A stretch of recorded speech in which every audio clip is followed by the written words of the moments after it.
incomparable setting of St. Peter's Square and a crowd of 500,000 to witness the first coronation of a pope ever held outside the basilica.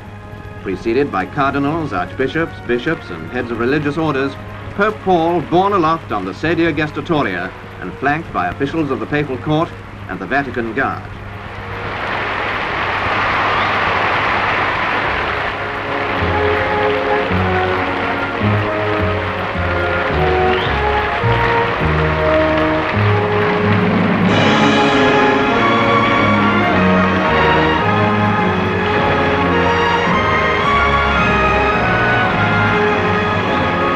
These are the colourful highlights of the ceremony, which lasted more than 2.5 hours.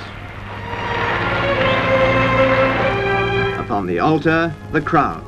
And at the altar, built on the steps of the basilica, the Pope celebrates Mass. It was a spectacle which he later referred to as so solemn, so magnificent and expressive that it cannot but move our souls. A spectacle never before seen by so many people.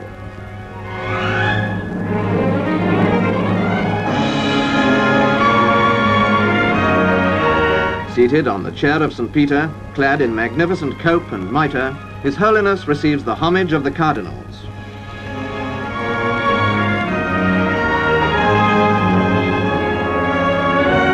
Now, as dusk is falling, the solemn moment that all have been so eagerly awaiting.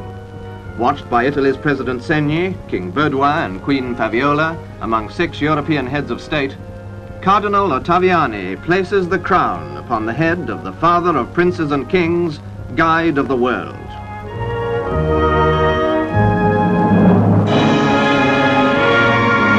His Holiness then pronounces his blessing to the city and the world. Among the vast congregation, a group of miners, symbolic of Pope Paul's deep interest in the welfare of humble people.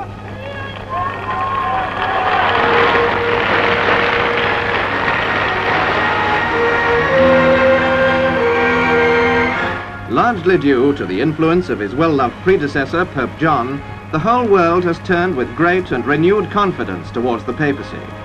It's the fervent hope of millions that Pope John's great vision of Christian unity will be realized during the reign of Pope Paul.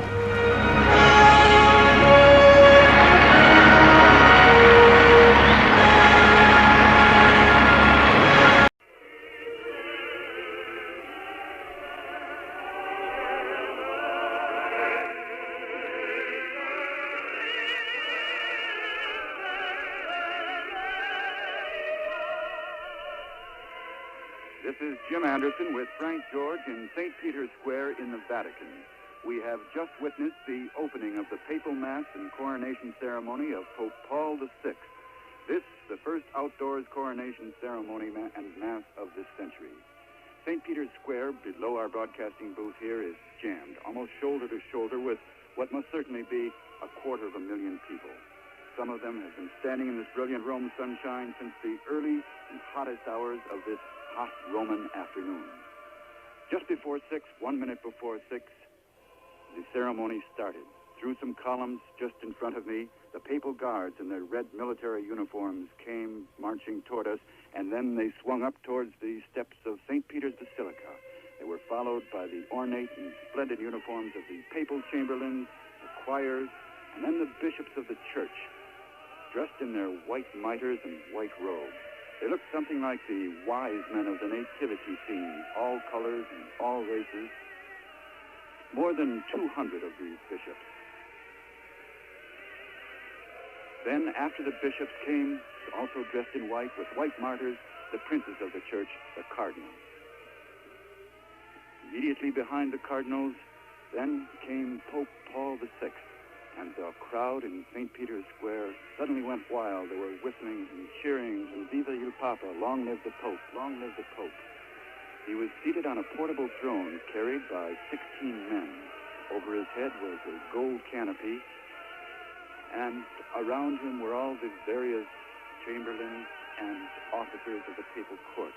3 times in the 150-yard journey to the altar, he was stopped in mid-course by a priest who said, "Sic transit gloria mundi." Thus are the fleeting glories of the world. In other words, all the splendor and all the adulation you see around you are only nothing in the eternity of your soul. Finally, the procession went up to the very steps of St. Peter's Basilica, where the Pope is now sitting on his throne now beneath a gorgeous tapestry. And to describe that, here is Frank George. The Pope is at his throne at the entrance to the Basilica of St. Peter.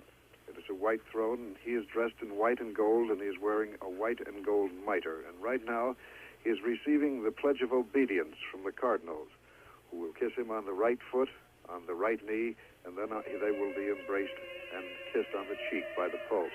This is a public profession of obedience by the cardinals to Pope Paul VI in front of a multitude estimated at close to 250,000 people who have jammed the square of St. Peter's today.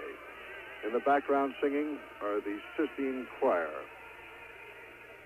Their song and their hymns are being projected through the great colonnade down into the square by a battery of public address microphones which hang from the top of the basilica.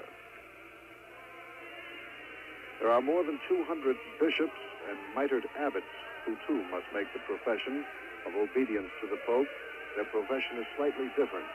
For the patriarchs of the Eastern Church and for the bishops, they will kiss him on the foot and on the right knee. And for the abbots who are allowed to wear a mitre, they will kiss him simply on the right foot. With me in the broadcasting booth is Paulist Father Paul V.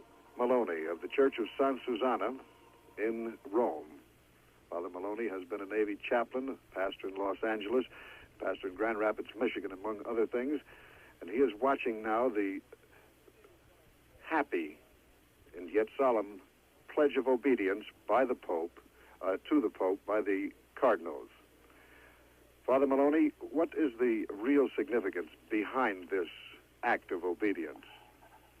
This is a pledge of loyalty of the part of the Sacred College of Cardinals and the bishops throughout the world of their undying loyalty to the Holy Father.